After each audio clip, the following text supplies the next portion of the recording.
Crack that thing. I'm really excited for this because two things. Judd, Henkes? It's just Henkes? Henkes. Henkes. Yep. Where's that? Like, what's the heritage of that? I believe it's German. Yeah, I could say German. I've been really excited to do this interview for a couple of reasons. I believe...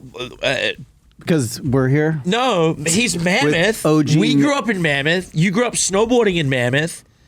And it's all right. You can drop him in. And he's Next generation. He's the next generation of This Mammoth. is We're the talking about next old school and new generation. school Mammoth right here. It's like combining right now with the legacy, and you have a lot to live up to. I know I do. Did you feel that pressure growing up? Maybe. No, I didn't really feel the pressure. I was just super stoked that a bunch of pro snowboarders were riding the same mountain that I rode growing up. And it was just super motivating. Wait, inspiring. were you too old for you? Like, did you look up to him? Like, yeah, you did. Of course. Okay, I'm just checking. Danny The Cass is a stories are legend. still there, man. I hear them. DK's a story is legend. still there. He's a legend. Yeah. There's nothing else to say. Man, Because what year were you born? We're spoiled. We get them all the time. 2001. 2001. damn, you got your first Olympic medal in 2002. Yeah, I was 19. Dang. The year he was. So well, you didn't even get to born-ish. watch that. You don't even. That doesn't even No, bounce around in your head. that's way beyond that's like way beyond my memory. Yeah, Well, that's Way a too good thing I early. went and got another medal in 2006. it still would have been When you beyond his were memory. 5. Yeah, I still don't remember at that point. I don't really remember learning how to snowboard or surf or skateboard or anything like that. Because you grew up. You grew up. Second too far nature. back. You yeah. grew up in La Jolla. Were you born in La Jolla? I was born at Scripps Hospital. My parents lived in Claremont when I was growing up, and then we moved to La Jolla when I was 13. Yep. So you grew up surfing, Yep, skateboarding, and snowboarding snowboarding, all at the same time. and you don't remember starting any of them. You just know life as is with surfing, snowboarding, and skateboarding. I do not remember life before that. I Did don't your- remember Come life closer to the mic. I don't remember life before the board. No. That's actually kind of sick. Did your dad teach you? Yeah, my dad taught me how to surf when I was super young. I think he had me on a board at age 2. 2? Yeah. Like tandem? Yeah, tandem on there. Cute. Yeah, he used to tell us if you don't like sand, you were born in the wrong family. Dang. I've seen your dad rip around on skis. Yeah, he rips the skis. He doesn't snowboard. He's got a bad back. Oh, is that why? Yeah. He still surfs? Oh yeah, all the time. Yeah, I like that. How are the waves over in La Jolla? They're good. They're good? Yeah, we got good waves down there. It's chilly. Do you surf, Brittney? You know, I had a little, when I was going to art school and lived in Venice, I had a short stint with surfing, and then I got hit in the head by a board and then barrel rolled in a Huntington, and I was like, maybe not for me. Hang on. So two places. You go barrel rolled down to Huntington? No. When the board went under me in Huntington, a big wave, and then I almost drowned, and I was like, okay, not fun. And then I went again, and I didn't know that the board had to go behind you. So I had the board, or the board had to go, or whatever, and I got up, and then the wave put the board on my forehead, and I got a huge egg, and I just realized I don't know if this is my... Not your thing. She snowboards though. I can snowboard. I've rips surfed up. in Sydney before. I could surf in a Sydney wave, when they kind of push you out in Bondi, on the side, A and then you... Sydney wave? I know. Well, Like a Bondi wave? A Bondi wave. I mean, I guess it does. There's some easy breaks Those there. are easy breaks. They're Sydney's got some long. crazy waves. Though. Sydney's, come closer. Sydney's got some crazy waves. Sydney- I haven't surfed there, but I've seen some. So we're here to actually talk about your surf and snowboard film, Greenhorn. Yep. The trailer is, we're going to drop the trailer right now. So the trailer is going to play.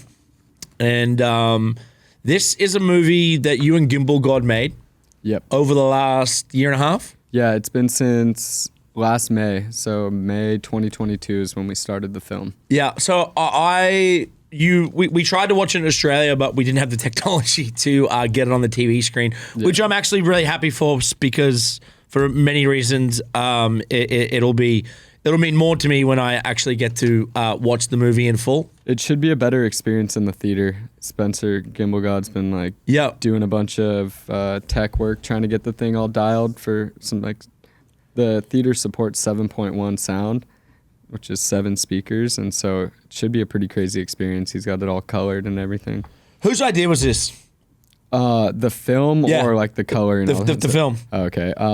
The film was kind of like me and Spencer's idea. It first started out as an edit. We were gonna just film in Indo, Chile, and New Zealand, and it was gonna just be like a 5-minute edit, like surf and snow, kind of just like little sample platter to like show what we could do.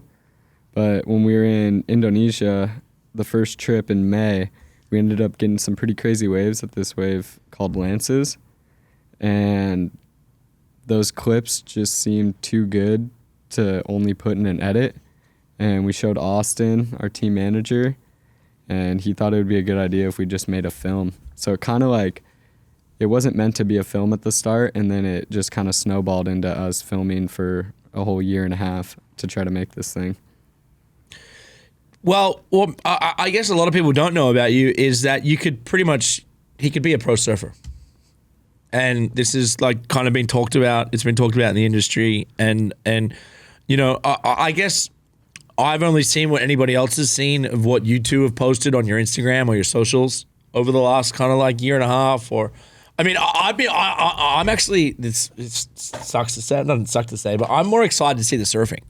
Oh yeah, I mean, I'm stoked to like show everyone the surfing and the snowboarding as well. Just like two of my passions that I've done since before I can remember. And yeah, it was just like a cool way to go challenge myself. And yeah, both of these things. And for Gimbal God, like this is like, he's never filmed surfing like this either, right? So this is kind of his first. Yeah, he's never filmed surfing. Is he any good at it? He's good on the tripod, actually, yeah. Spencer is kind of a genius with all things cameras. It's actually pretty crazy. Does he get in the water with like the mouthpiece thing too? And no, he's not swimming. We hired a guy for that. We hired this guy, David Biner, for the water photography stuff. It's just so gnarly. It's like it's a completely different game when you're swimming out in the water in waves of consequence. Like, you got to know what you're doing. We don't want Gimbal God drowning. Nah, and I don't really want him out there.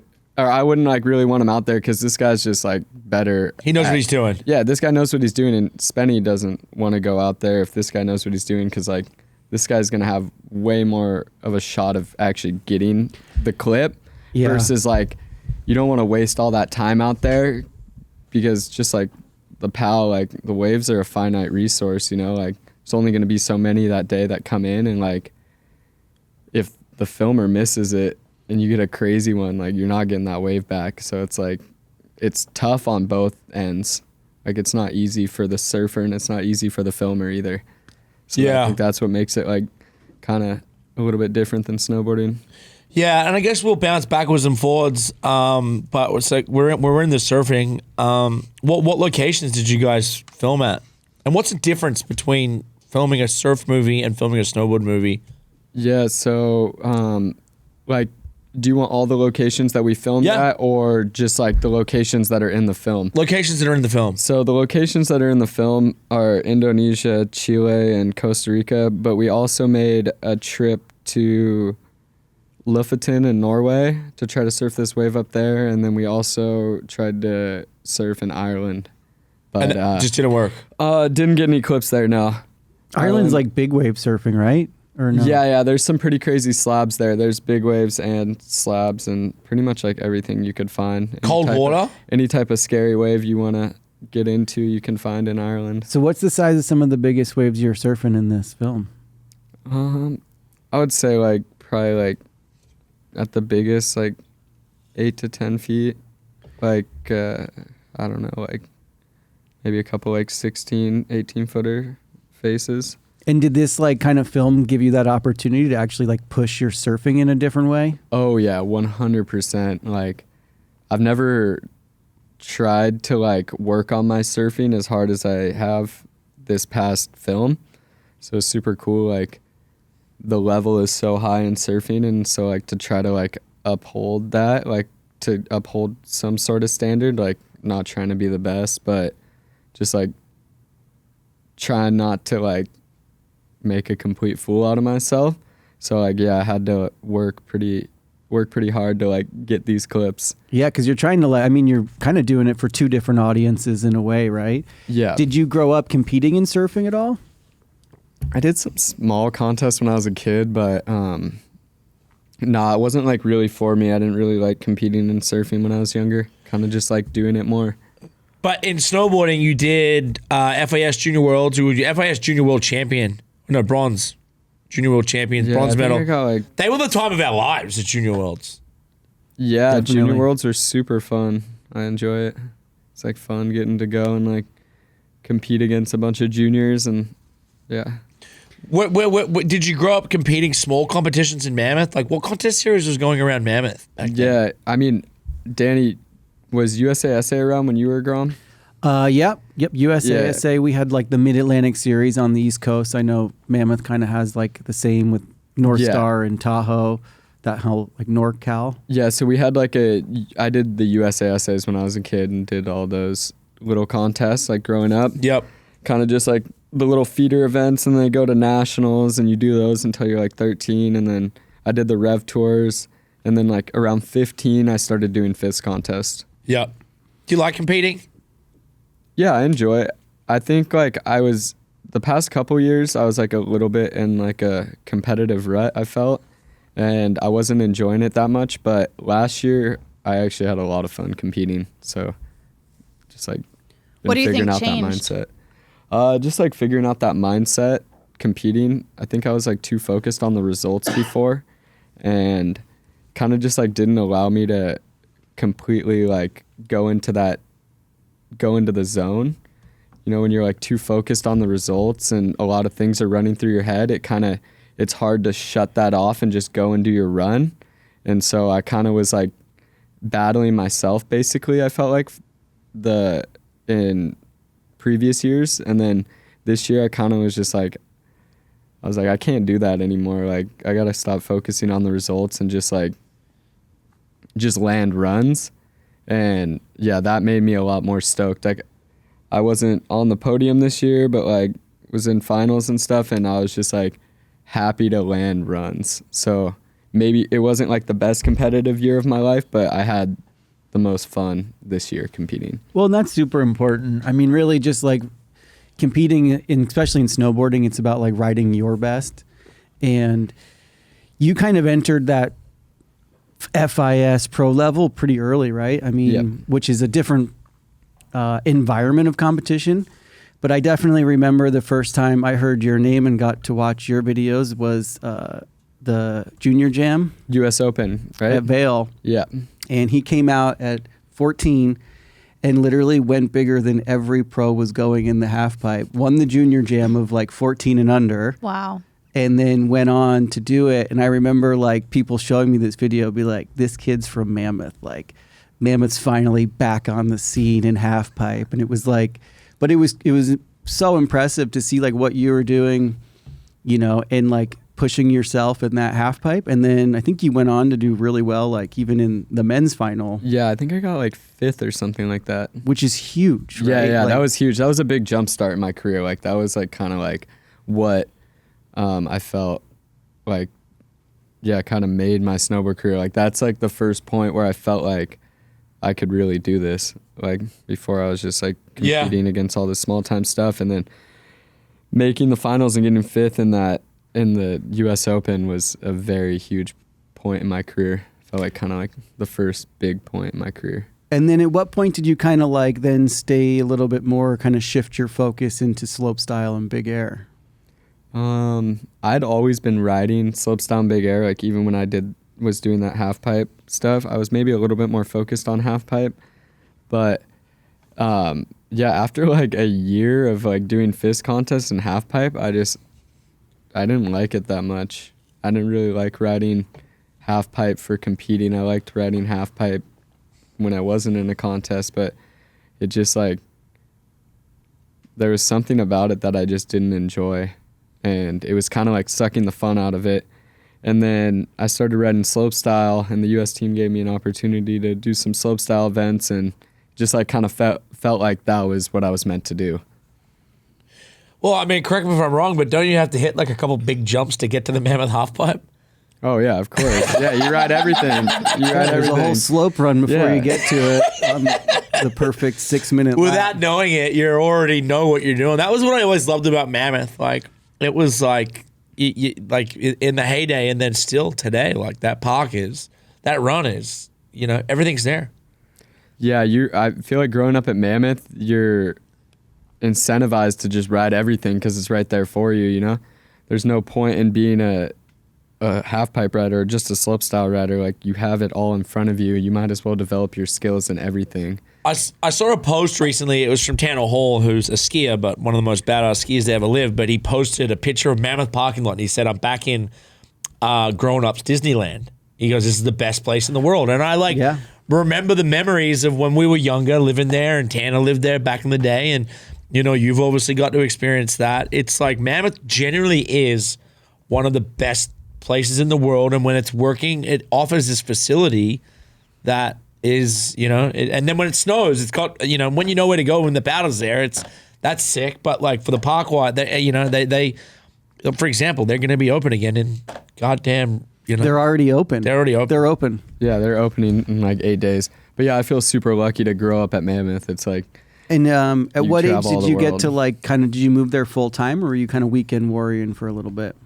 Definitely did the weekend warrior program. Like when we first started going up there, my parents had an RV, so we used to stay in the RV park. And then like my dad would drive up to Chair 2, like 5 a.m, park, little like ski in, ski out of the RV. It was super sick. And then as my skills developed more, I ended up starting to live up there with my mom. My parents would rent a place, and then my dad would come visit. And then got to the point where now I just travel to snowboard. And surf. Yeah. And like all of this, when you were up there, was the intention for you to go pro? Like, or it was just like, he loves this, let's just, let's give them the best snowboarding life? Or was it like they need to compete? Yeah, it wasn't. There wasn't ever any pressure to be a professional athlete. My parents just like were super supportive, and they saw that I had a passion for it. And yeah, I don't know why, but they just like continued to support my dream until it became a reality. Awesome. Super parents. You had super mom, super dad. Yeah. Super mom moved to Mammoth. Yeah, super mom moved to Mammoth with me at 18, which was really cool. And they were just, it was so cool that they would just like trust me to travel the world on my own at that time, which was pretty crazy. I always think about it like, I remember 15? I used to travel with a book and phone numbers, and that was it. Like no cell phone, no like black book. A black book with phone numbers in it that you would like use at a payphone. Mm-hmm. Well, Dingo got dropped off on my couch by a stork at like 15. Yeah. And that was it. There was a point years later where I was like, you got to clean out your closet, dude. Like, you haven't been here in a year. Like, there's half a closet filled with your stuff. Yeah. Man, they were the days. I miss that place. I mean, they say like living in any mountain town is kind of the best thing you can do, and everyone should do it at least 1 year of their life. It really is, because like there's no you don't have any bad days in mountain towns. Even when you're snowed in and there's nothing to do, you're not having a bad day because it's dumping snow. Mm-hmm. Well, it's going to be great in the next couple days. So it's just like, got to batten down the hatches. All right, let's get into the dirty talk. Let's talk about the snowboarding this year. You run this camp for 21 days? Yeah, we did. I'm going to call it 18 days and 16 nights, because there's like a day set up on the end of each time of like. And where was that? It was in Whistler. I'm not going to say exactly where, but no, you don't have to say where, but it was in Whistler. It was in Whistler. Stop. No. Was it? We were in we were on a fire road, and our camp was 3 hours from a main road. Like if something really bad happened, you're fucked. You're fucked. Was that kind of scary being so far out there? Because not a lot of people see that. As far as like when you film Backcountry, you're out in the backcountry. Yeah, you go back there. I mean, it was like a little bit scary, but it's kind of just like, I was like, oh, this is where we're living. Like we have medical kits and everything there. I guess like if anything bad happens, it's gonna be our base camp until we can call a helicopter, basically. And whose idea was this? Gimbal God. Did it get scary at all? Like, was there like cold nights where you're like, oh my God, I'm camping outside, living outside? Dude, to be honest, it was pretty plush. Like we had really nice tents. We had a furnace, a propane burning furnace in there. Oh, wow. So we were drying out our gear. We were glamping I would say. Like, it was still a snow camp, but we brought in all the amenities that we needed. And how many trips did you do to get everything out to the? It took us a whole day to get it, like, because we had to, once we got there to the zone that we were camping, it's just a bunch of snow piles. So then you have to go grade it. So you take the snow pushers and you're just pushing out and just like grading this ground, easier than grading dirt, but you're grading it out and then you make it all flat and then you got to set up your tent. And we had to pull some logs out of places with chainsaws and move stuff around. It was quite the experience. It is crazy to think about. You're 3 hours away from like humanity. Like if something is to go wrong, you call in the chopper. No, or you sled them out. You right? you could sled them out. Did you have cell phone service? We had a Starlink and a Jackery. So like we had, and then we actually ended up bringing up a gas generator so we could charge the Jackery. But yeah, we were just like, we had a little mini power generator and we'd plug the Wi-Fi in and we had pretty insane Wi-Fi up there. What's a Jackery? Yeah, that was going to be my next question. Jackery is just, it's a electronic generator. So you can charge it with solar panels. It's just like a brand. Battery bank kind of thing. Yeah, it's just a massive battery bank. It lasts pretty long, but the solar panels you need probably like, we only had one and it was going to take like 18 hours to charge the thing. So then we just had to bring in a generator. But I think if you had like 6 or 7 solar panels and you hooked it up on a real sunny day, you could charge that thing. And did you guys get many snowstorms while you were there? Yeah, we had a lot of days snowing, but you just like wake up and shovel. Like we never had anything where like the tent was like like we were scared that the tent was going to collapse. So you just wake up and take the shit pusher and push some snow around. That's probably a long day, a snow day when you're that far out and you're camping in the middle of a mountain. But there's always stuff to do when you're camping. Like you're never not doing anything because you have to make water up there. Like you don't bring water and you take a big pan and you put snow in there and you cook the water. You're making your own water? Yeah, you make water because it'd be way too heavy to bring water out and then it would freeze and stuff. So then you get like, you bring up like little Yetis so then you can store the water in there, but you're making the water up there. So you're constantly chopping firewood and keeping that burner going, making water. Just like everything becomes a task up there, even just like making food in the morning. I feel like 21 or 18 nights or whatever it was, 18 days up in the middle of nowhere. I feel like you could survive anywhere. Yeah. I mean, like there's gnarlier places to camp, like on a glacier would be pretty hectic. Like there's just less resources. Like we were at least able to like, there's dead trees around so you can go get firewood and stuff like that. But up on the glacier is a little different story. I don't know if I could do 18 days just yet on the glacier. Who, did anyone kind of like lose it? Who was losing it, having the hardest time?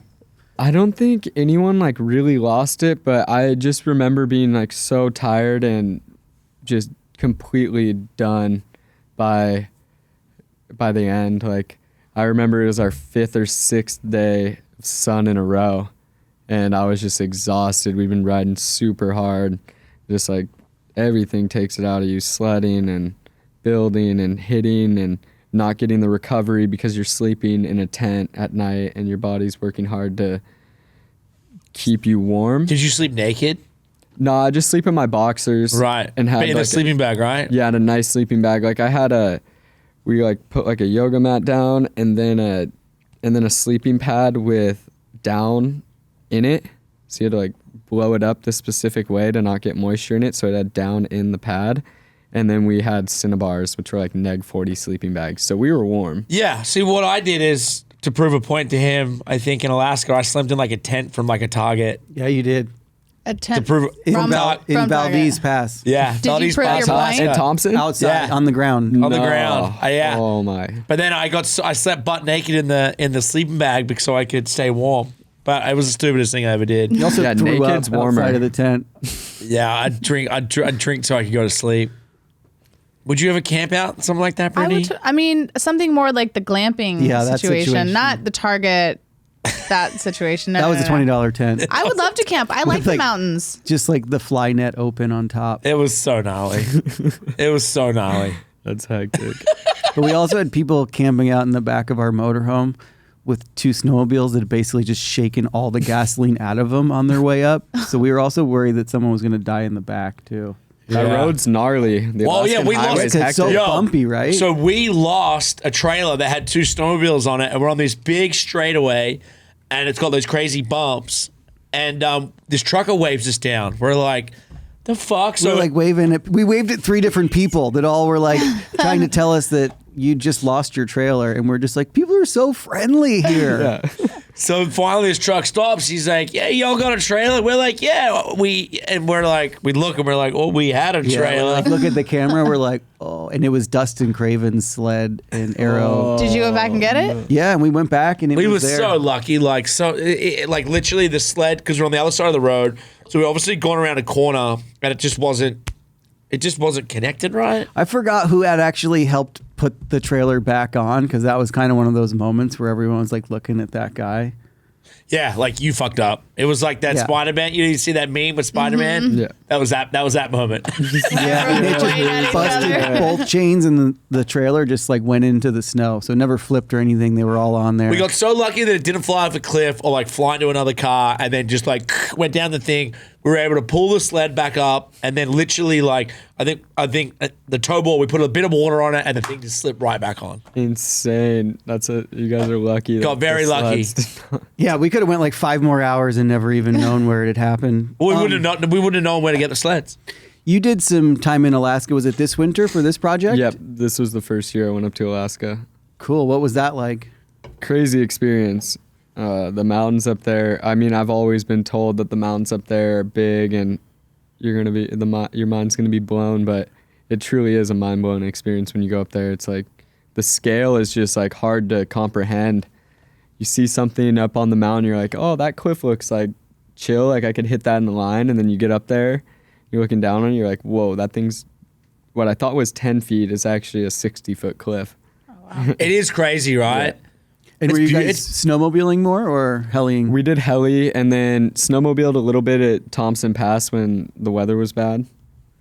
And yeah, we just like would go on some little adventures and stuff. But the best boarding we got was in the helis. Me and Brandon went and hiked one of the books one day. We like rode our snowmobiles out there and hiked one of the books. But the best riding was definitely the heli. Yeah. Yeah, good heli riding up there. Oh my God, the longest powder runs you've ever taken. You're like taking a break. You're like, I can't even turn anymore. It's going actually so fast too. Yeah, it's scary too. I remember like stopping once. Oh no, I was waiting at the bottom, and you're waiting for the heli, and you're waiting for everyone to come down. And I remember like sitting there being like, taking it all in, but then also being like, fuck, like I could fall in a hole right now, and nobody would ever see me again. Yeah, you know what I mean? Like huge crevasses everywhere. It's like all glacier, super gnarly. I remember the helicopter, like God knows the helicopter in there was a cliff on one side. We jumped out the other side. That was really cool. I just remember being like really like having a hard time remembering where you're gonna go, because you get in the heli and you kind of look at it on the way up because you can't see over the edge. Yeah, you gotta like flip it in your mind, like look at it from the bottom and flip it. It's an interesting skill. Did it take you some time to kind of like adjust to that? I kind of felt like I was like the whole year I was like building up to it. Like we were riding pillow lines and stuff where you were like, it was blind convex rolls. So you like had to use the markers on the mountain to like know where you were at. So I felt like this year was like the first year I like actually like kind of understood that skill a little bit, and like kind of it made sense to me. Like I didn't really feel too uncomfortable in Alaska when we were riding those lines, because I was like, it just made sense. I was like, oh, okay, yeah, like that's actually, I'm looking at it like this, and now it's a heel toe heel. You know, I'm like, okay, I'm gonna be on my toe side going around that. I'm gonna see that, this and there. But yeah, I'd like to develop it more. Like Travis Rice is insane at that. You can just like tell how confident he is. Yeah, because a lot of them, like him and Landvik, I've seen where they'll like take photos, go home, and they'll like study. They study it.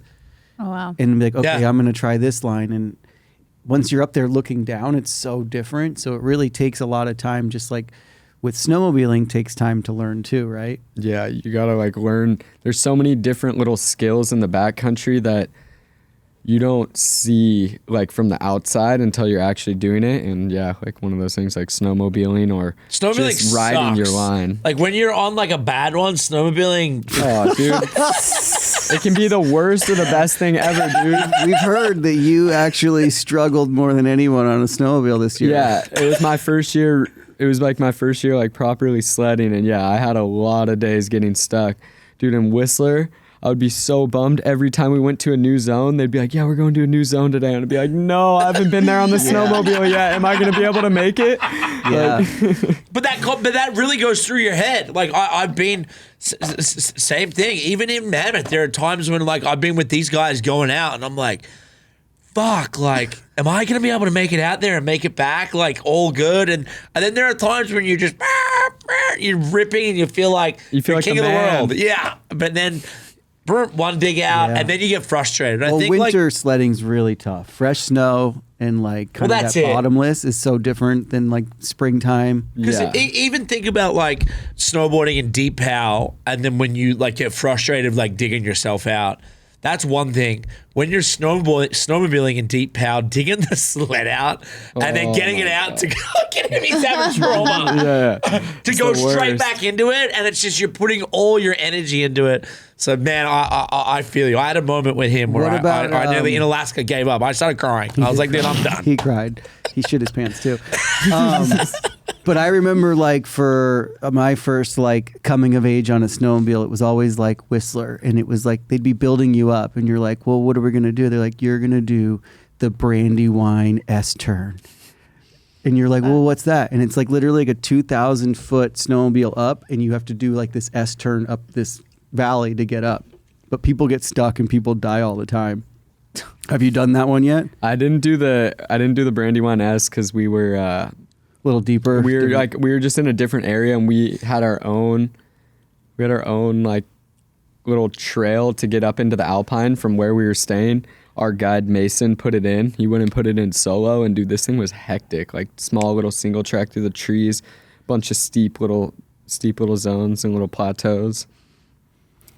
Yeah, I kind of became what I called an A to B snowmobiler, where I was like, hey guys, like I just want to go from here to wherever we're going to build this jump and ride. I'm not trying to go explore for like the next best terrain, because someone gets stuck, you get stuck, the next guy gets stuck. Literally all you do is just like... Then you're just digging out sleds all day. And then there's some people who just like love to show off on sleds. Like they don't really want to snowboard as much, they just want to sled. Yeah, I mean, there's lots of those people. Do you feel, this is a question, because there was a moment where I was surfing a lot, and like as the waves got bigger, I felt more comfortable. Do you think snowboarding has helped influence or made your surfing a little easier when the surf gets bigger, or is that just me in my head? I don't know. It doesn't really work the same for me in my head. I feel like there's like I just like kind of treat them as like two separate things. So like, which they totally are. I'm not saying they're anything alike, but like when like there was a moment where I was surfing a lot, like most days, and then I felt as the surf got bigger, or I surfed bigger surf, people that had surfed their whole lives that were good were like, holy shit, like you're more comfortable. And I was like, I wonder if that's just because I'm comfortable like going as fast as I can down a mountain. Yeah. And when the surf got a little bigger, I wasn't that really concerned, or if that was just... Yeah, I mean, I think like, I like going fast as well. It's just like, I think maybe just because you were surfing a lot. Yeah. Possibly. Like, I know when I'm surfing a bunch, like... It's just like that, right? Yeah, like, I just get, like, locked back into it. But, yeah, I just like to switch into the mindset of whatever. Like, if I'm going surfing, like, my mind's on surfing. I'm thinking about surfing. There's no... Yeah, there's no snowboarding in there. But, like, and then if I'm snowboarding, there's no surfing in there. Maybe I might try to channel a little bit of surfing, like, doing pow carves. Like ripping like a big frontside turn or something like that. I might try to put like, make it feel a little bit like surfing, but yeah, there's not too much like. What's the big difference between say a surf film trip and a snowboard film trip? Just mainly like locations and stuff, and like some surf destinations you're going to are warm, so you're just chilling in trunks the whole time, which is pretty sick. That's a nice way to work. Yeah, it is pretty nice. But I feel like you go to like a little bit like you just go to different countries surfing. Like I feel like you get to like experience a little bit more like culture out of the world when you go surfing, just because you go to like a lot of remote destinations and just maybe different places that you wouldn't ever go there for snowboarding. So it's just like cool. Yeah, you're not going to Indonesia to snowboard. No, you don't go to Indonesia to snowboard, and you don't go to you don't go to Central America to snowboard and stuff like that. So you get to see like, I don't know, just like with the two, I feel like I get to see like such a wide range of the world. I get to see these crazy mountainous places, and then also get to see these really cool beaches. And well, you see the top to the bottom. Sorry? You're seeing the top to the bottom. Yeah, for sure. You know what I mean? You're literally ripping Alaska to surfing in Central America at the, the coolest, like also, but you're also finding waves that are like in the middle of nowhere where nobody else is too, right? Yeah, for sure. I mean, like that's the goal, is to find good waves with no one out. I think that's like every surfer's big dream. And how do you do that? I mean, because, obviously snowboarding, you could go to BC or you can go to Alaska or you can go to these places where aren't resorts. But surfing generally, you've really got to, it's an adventure to get somewhere where there's no one surfing. Yeah, for sure. And it's just like you kind of like connection, just like snowboarding and stuff, like connections and knowing people in the different zones and meeting people along the way, and just like snowboarding in the mountains, you have to gain a lot of knowledge to be able to like accurately not predict, but like, put yourself in like a good spot to get clips, whether it's in snowboarding or surfing. Like the snow's got to line up and stuff. And for surf, the waves, the wind, the tide, everything's got to line up. So there's a lot of variables in both of them. And surfing, you just got to stack beta. For your surf trips, what's kind of like your dream trip, one, for filming, and then two, what's your dream trip you could bring me, Dingo, and Brittney on? Because we're kind of beginners too, so. Dream trip. I mean, like, I think I'd like to go to South Africa at some point. Maybe get up to like Iceland to surf, Alaska to surf. I don't know. There's some cold water. Did you get in the water in Alaska at all? Cold water and sharks. We're out on that one. Now about for us. But I think I'd take you guys to Indonesia. Indonesia's great. Oh, there we go. Somebody's been supposed to be taking me there for a while. You just need me in the shin. I just got back from a wedding in Indo. Where at? But I was in the main city. I was like north, like what's the main city? Jakarta. In Jakarta? Yeah. The wedding was like 30 minutes or 45 minutes south of there. Whoa, crazy. Good beach break in Indo? Yeah, there's everything you could want in Indonesia. You could find reef breaks, beach breaks, everything in between. There. Mm-hmm. Beautiful, cool country, nice people. It's hard to get to from here. Yeah, it's a far journey from here, but that's why you go and stay for a little bit when you go down there. Yeah. And you also don't stay in one spot when you go down there. You like do. Nah, you're like going off to the islands and going around. deep. Like, you know what I mean? Yeah, like I like go fly into Bali maybe, and then like get some food in Bali, but I don't really like to surf in Bali. Nah. That's like the main capital kind of zone. Yeah. Well, Bali's not the tourist destination. That's where I was. Bali's like the big tourist area. Okay, because Craven used to always go on trips for like the whole summer. He would go to Bali and just stay in Bali. Yeah, but then he would go off and do like surf missions in Indo. You can do trips like from Bali. It's super easy to like hop on a little sketchy Lion Air flight and go like somewhere. Sketchy.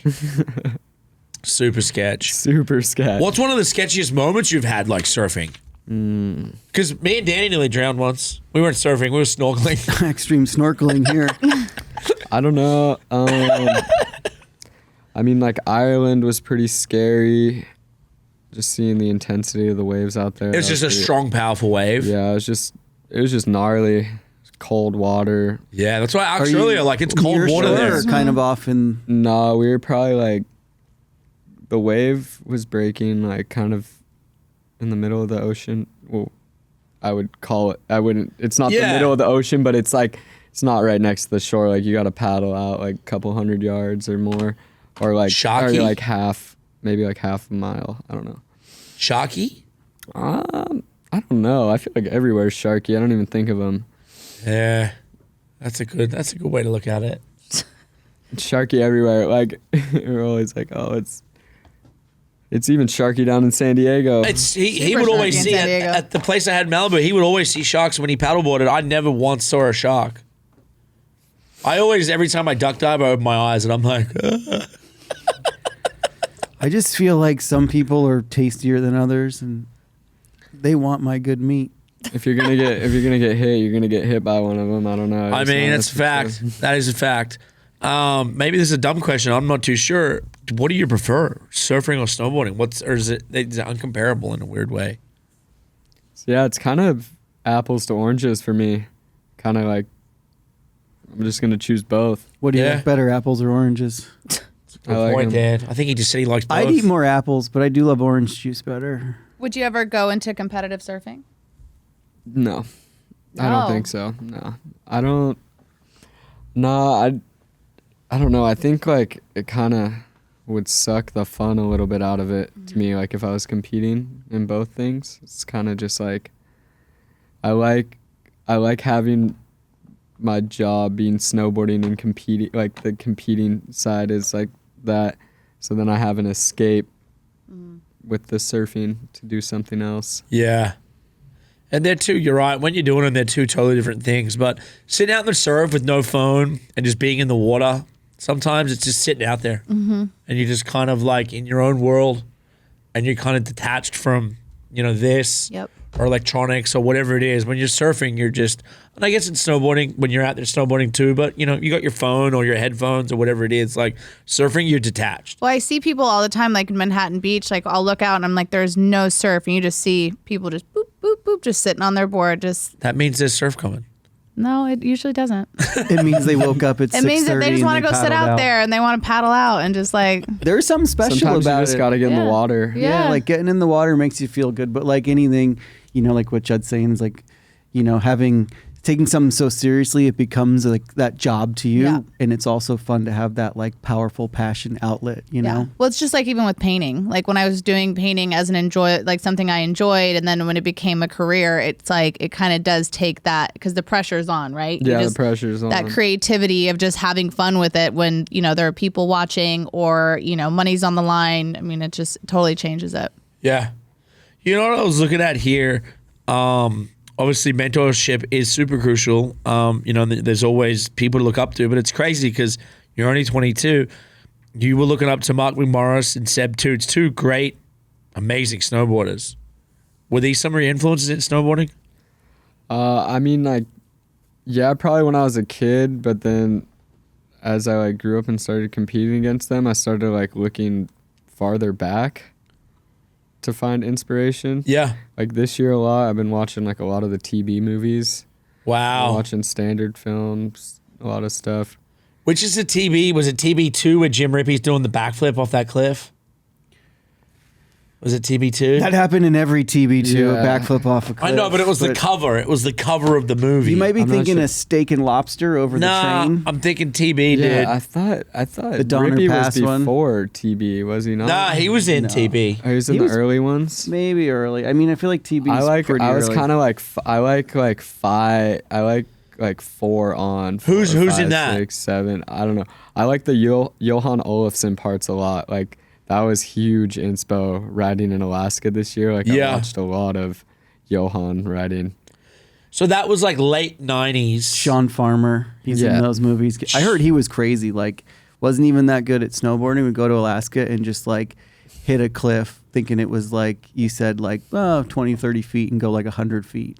And that was these guys making video parts back in the day, right? Just going to Alaska for a month and like doing shit that'd never been done before. Yeah, like they were teeing off a bunch of stuff up there. Like those guys are like, they have first descents. Have you ever got to go to like some of those spots? I don't think I like, maybe we rode some of their spots like when they were in Valdez, but I know like some of the stuff they filmed was in Haines and they did some Tortrillos too, right? They did a lot of stuff at Haines, right? Yeah, Haines was like the spot back then.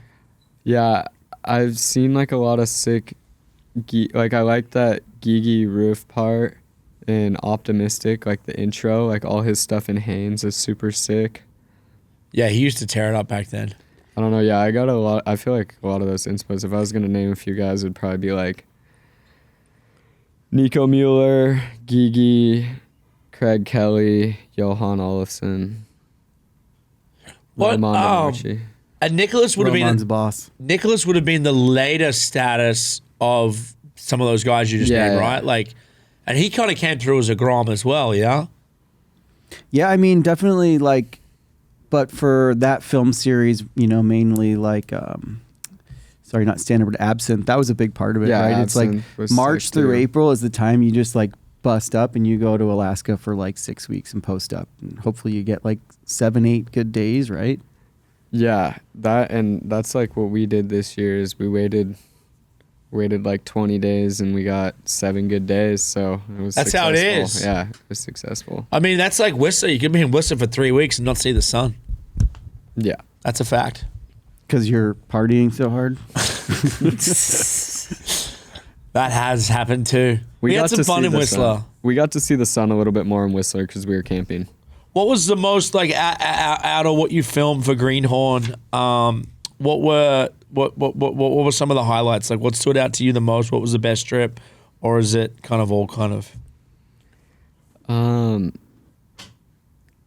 don't know. Like, I kind of just lump it all into like one big experience, like the whole filming thing. I don't think there was ever like, there might have been like some super high points, like when we first got those waves in HTs, or some of the days in Whistler, or some of the days in Alaska. But I mean, like, I think overall it was just like a super sick experience, and that's how I kind of lump it together. I kind of figured you were going to say that. So my next question was, when was the last time a movie like this happened? I'm not sure. Because it's just snowboarding and surfing. That's it. I would say, like, you know, inspiration was definitely watching like Subject Hawkinson, which was always cool because it was like Terrier and this, but Terrier always had like a very cool mix of like a little bit of skate, but it was also like a pretty talented surfer that would like kind of combine it. We were in a meeting yesterday, and Jeff Tremaine, the creator of Jackass, brought up Terrier. Terrier used to do this thing where like it was like almost like something we'd do at Grenade Kids, but in one day he'd make you do all 3 of these kind of like things. And it was like a competition he used to do in Norway that Tremaine would, out of nowhere, Tremaine's like, man, that Norwegian Terrier. And I was like, yeah. And he goes, dude, back in the day, like, I always wish I could have filmed when he'd do this. Like, you had to do all 3, and then he'd build these crazy, like, but snow skating was in there too, which he was always. That doesn't count. But it wasn't Arctic Challenge. No, it was like some like weird off the cusp thing that he did like in the mid 90s. Did you ever do that with like your family or pops? Because if you like doing the Mammoth to surf, no, like, I don't know. I don't think we ever trifected it. Yeah, we never that's what it's called, the trifected trifecta. The trifecta. Where you paddle out, and then Mammoth's probably a hard one to get to, but Big Bear. No, they've done it. Like they did a series where it's skate, surf, snow all in one day. You'd start it. I forget how they did it. I don't know if you end snowboarding or you. I think you always started surfing because like you could early morning. You could go early, and then you would go up and snowboard, and then you'd skate at the night. end. Yeah. I think you're right, but you'd skate at Big Bear or something, right? Yeah. You would like. I think Big Bear is probably the easiest way to accomplish it, or Mountain High. Man, well, I don't have too much more. We're pretty much at the time code here. So Gimbal God made the movie, directed, edited. Yes. Who's the filmer you mentioned earlier? The surf filmer that got in the water. Oh yeah, David Biner filmed. Shout out to him. I think everybody's super excited to see this movie. Yeah, and I heard you to show the world. Yeah, and I heard you earlier basically just be like, man, I'm ready to have this off my shoulders and it to be out there and then kind of on to the next thing. Yeah, for sure. You work so hard on something for so long, and just like kind of feels like you're dragging around a ball and chain at a certain point, and so I'm just ready to set this thing free. Well, Greenhorn, presented by Monster Energy, is basically out. We have this little lightning round that we do at the end there. Brittney's going to fire some questions away. Congrats, dude, because I know that this was a lot of work. You've been working on this for over a year and a half, and there's probably some days where you're like, fuck, this is too much, but it's all paid off, and now you just kind of, you know, you're in cruise control, and you kind of get to sit back and watch everybody else. Collect the high fives. It's the best part. The best part about putting out a video part is like, because no one actually was there to high five you. around the world watching these tricks. Yeah, but So- I mean, like, I was with Tour Gear all year, so it's sick. Doesn't getting count some hype. though. That's high five to high five. High five to high This five. is like everyone coming out to Yeah. celebrate you. That's badass. Yeah, I'm stoked to put it out. All right, lightning round. First thing you do in the morning. Probably go take a piss. Okay. When you get older, that happens twice in the middle of the yeah, me night. and Danny bumped into each other. And we really bumped into each other. Best snowboard video of all time. Best snowboard video of all time. This is a hard one. Let's just go TB7. Dang. There we go. Soundtrack that gets you fired up. Soundtrack that gets me fired up, like, and pertaining to what? Anything. Like What gets music, you, what gets song. you ready? Music. What type of music? Guess Yeah. it just depends on the day. It can, Are you a big hip hop guy? Listen to some hip hop. Maybe like competing recently. I've been like throwing on just some death metal before I drop in. Nice. Some Electric Wizard. That'll get you spinning. yeah, Electric Wizard get you spinning. So favorite half pipe trick to throw for style. Ooh, easily got to be a skyhook. What's a skyhook? It's a crippler with stale fish. Dang. Popularized by Sean White. Yeah. Question though, so you were part of this scene. When did the rodeo become the crippler? What rodeo? Like frontside rodeos in the pipe became cripplers. Is it? See, Like the skyhook? it happened before him. Yeah, that's beyond my knowledge. Wait, is a crippler like the Gretchen 540? Well, it's like I guess technically a crippler is supposed to be like a just straight barrel. Straight barrel roll, right? barrel Rippy roll. Yeah. style, rippy. Yeah, like back, but I feel like now it's like Danny says, it's a little bit more like of a cork 360 kind of a rodeo type thing. You're throwing it a little bit I used to more love, up. Yeah. I used to love calling the Sean Skyhook when I was announcing. You that loved thing, it. I did love it. I mean, dude, that trick is so iconic. and Like, he could he's- send it so high. feels good. He made it look so good, Yeah. too. When he poked the stalefish out and he was like hanging from the half pipe. It's sick. It's a good looking trick. All right, choose one. Mammoth or La Jolla? Apples to oranges. Apples to oranges. Apples to oranges. Well, Both. then, all right, well then, I don't know. Well, the next one is also apples to oranges. Favorite vacation spot, ocean or mountains? Vacation's Ocean. different though. Okay, but I'm not going anywhere that's not going to have oceans or mountains. So I'm not vacation. So either one, but I'm not going to go vacation anywhere that I Apples to can't. oranges. That I Apples to can't oranges. snowboard or surf or skateboard. He's not It's there. not All right. happening. Dan? That's it. That's what we got. What's it gonna take for, I know, getting into the next like round, Cortina, looking down the line, Yeah, some is there gonna Olympic be, business. are you gonna put a little drive together going into the future? For Olympics? Yeah. Yeah, I'll go for it for sure. That's a great last Go for question. it. Yeah.